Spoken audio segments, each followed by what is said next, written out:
Now, it would seem I'm in quite the predicament, but trust me, the dots will connect. Let's just follow that string back to the start of this case.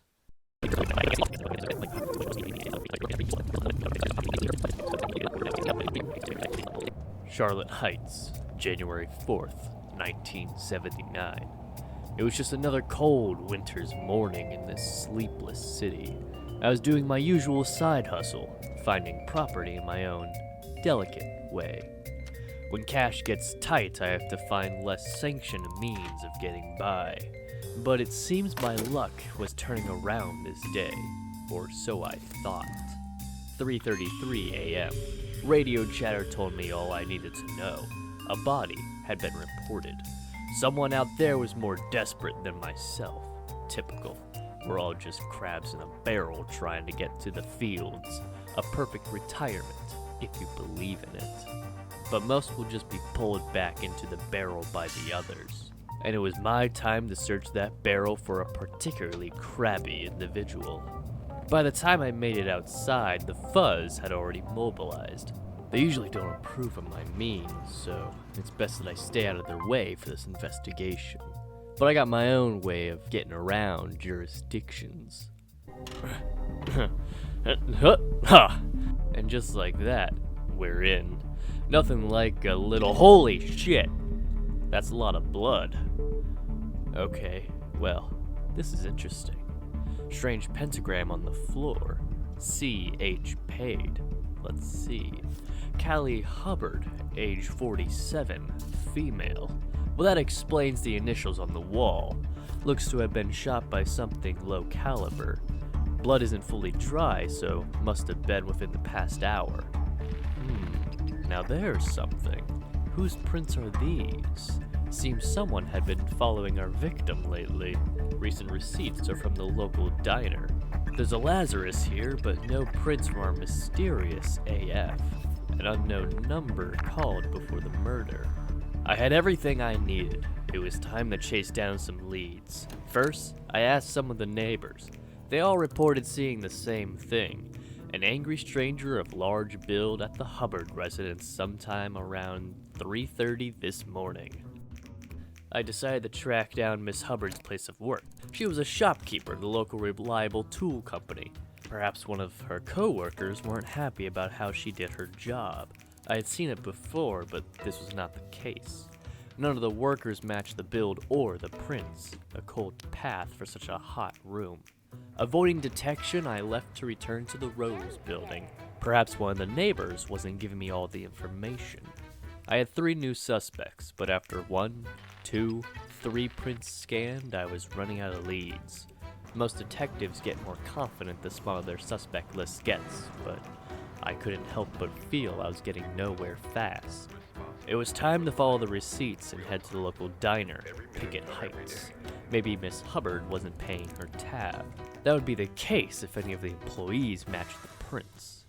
Remembering the unknown caller ID, I broke into the basement, gaining access to every call in and out of this place.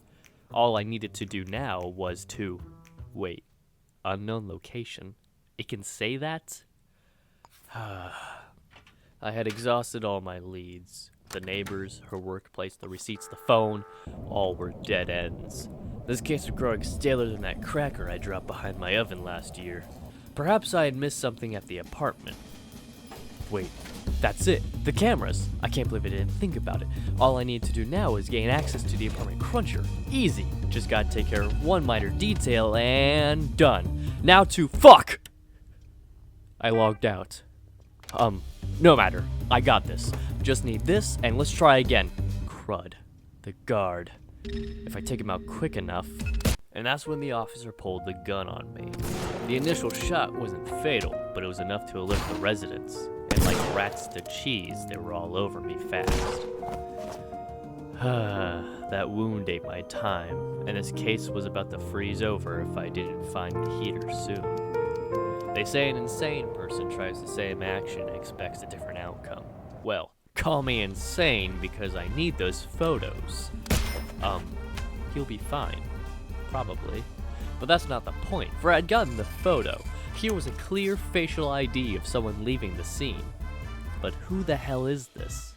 Wait, it was her coworker, and she didn't recognize them? You know what? I don't care. I got their place of work and I left. Now for my specialty. Getting into places I'm not allowed to be in. It's as easy as triggering the alarm system. Oops.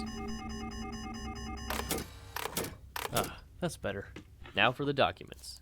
Wait, none of the employees match the perp's facial. Come to think of it, none of them match the neighbor either. How is this the case? I definitely went to the right place. Oh. Here they are. And that's what I needed.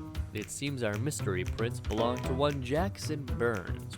With their address in hand, I just might solve this murder after all.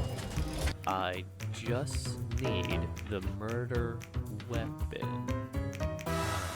And just like that, the fire in my step was extinguished. There is no sight of the weapon used. This case was taking a toll on my mental health.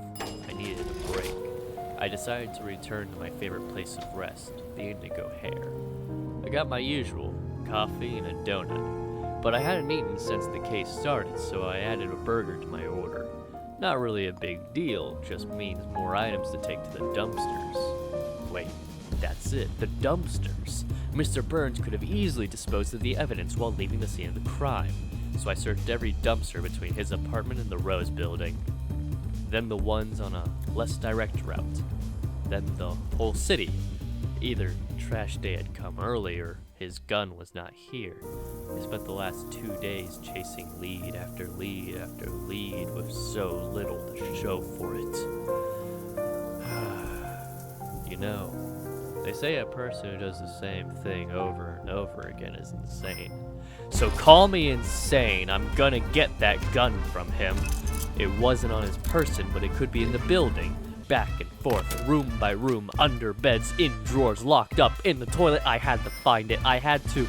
What's this? A gun?